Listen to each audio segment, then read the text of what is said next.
La palabra corbán en hebreo viene de la raíz karav, que significa acercarse. ¿Okay? Entonces, esto nos va a dar más una idea del propósito de las ofrendas en el contexto del culto del Israel antiguo. ¿Sí? Un corbán era una manera de acercarse a Dios.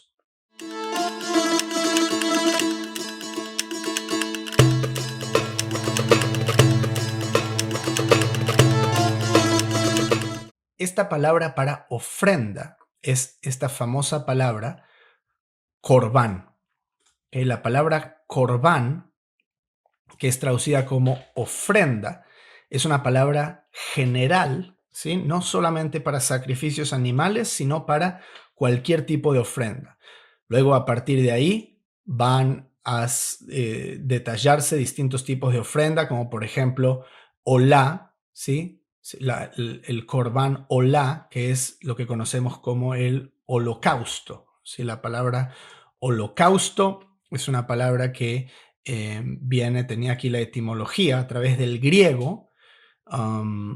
Holos significa entero o la totalidad de algo, y caustos significa quemar, ¿sí? Entonces, algo que es quemado completamente, esta era la olá, es un holocausto.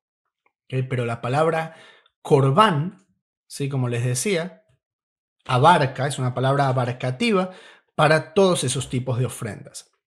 Ahora, ¿quién sabía que la palabra corbán aparece en el Nuevo Testamento también, así como está? Y me voy a fijar ahora mismo, les voy a mostrar en dónde aparece. En primer lugar, Mateo 27:6. Los principales sacerdotes, tomando las piezas de plata, dijeron: ¿no es lícito echarlas en el tesoro de las ofrendas?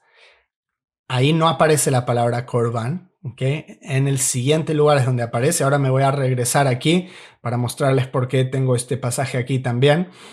En Marcos 7, ¿okay? No lo voy a leer todo, pueden luego leerlo más en detalle. Les decía también, desde el versículo 9, bien invalidáis el mandamiento de Dios para guardar vuestra tradición, porque Moshe dijo: honra a tu padre y a tu madre, y el que maldiga al padre o a la madre muera irremisiblemente. Pero vosotros decís: basta que diga un hombre al padre o a la madre, es corbán, que quiere decir mi ofrenda a Dios, todo aquello con que pudiera ayudarte, y no le dejas hacer más por su padre o por su madre.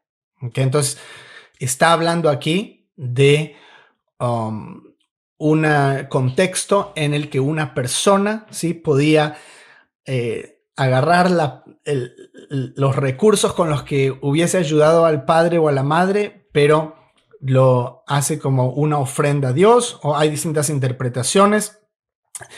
El punto es, la palabra corbán, ¿sí?, aparece aquí sin ser traducida, y entre paréntesis aparece traducida. Luego pueden fijarse ustedes cómo le aparece en sus propias versiones, porque me imagino que habrá también distintas traducciones, ¿sí?, que algunas no lo tendrán en así en el hebreo original, ¿sí? La palabra corbán aparece en el griego, ¿sí? ¿Dónde lo tenía? Aquí el griego. Aquí. ¿Okay? La palabra corbán está escrita en griego. ¿Okay? Aquí el que más o menos puede leer griego, corbán. ¿Okay? Es la fonética tal como lo vieron en el español, pero en griego.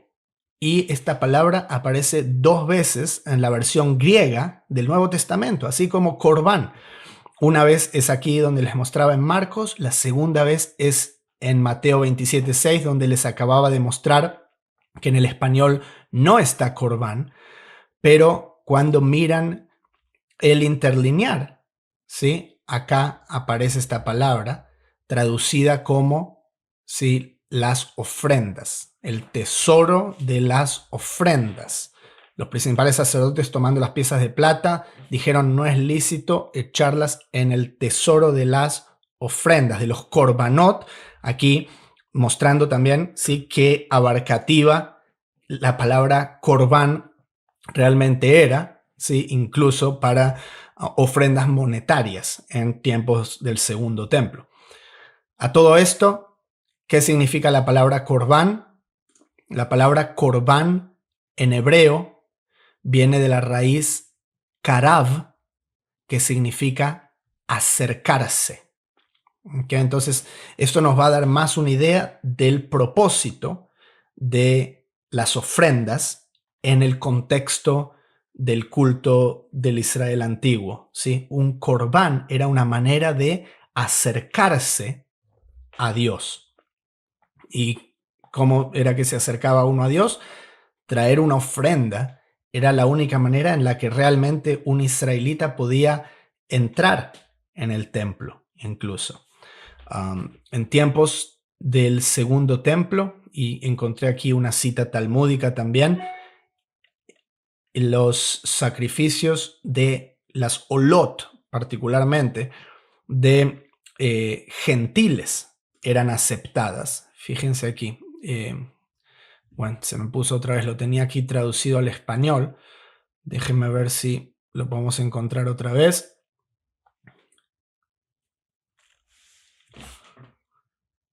Aquí.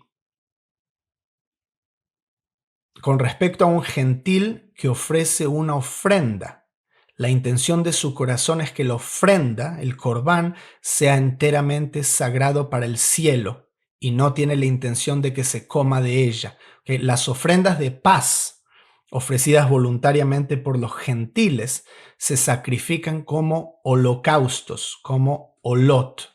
¿Okay? Estas son discusiones talmúdicas, ¿sí? De alrededor del primer siglo, ¿sí? Cuando todavía existía un templo, ¿sí? Y tienen su propio razonamiento, ¿sí? Acerca de cómo es que eso es aceptado, porque obviamente en el contexto de Levítico se está hablando del pueblo de Israel.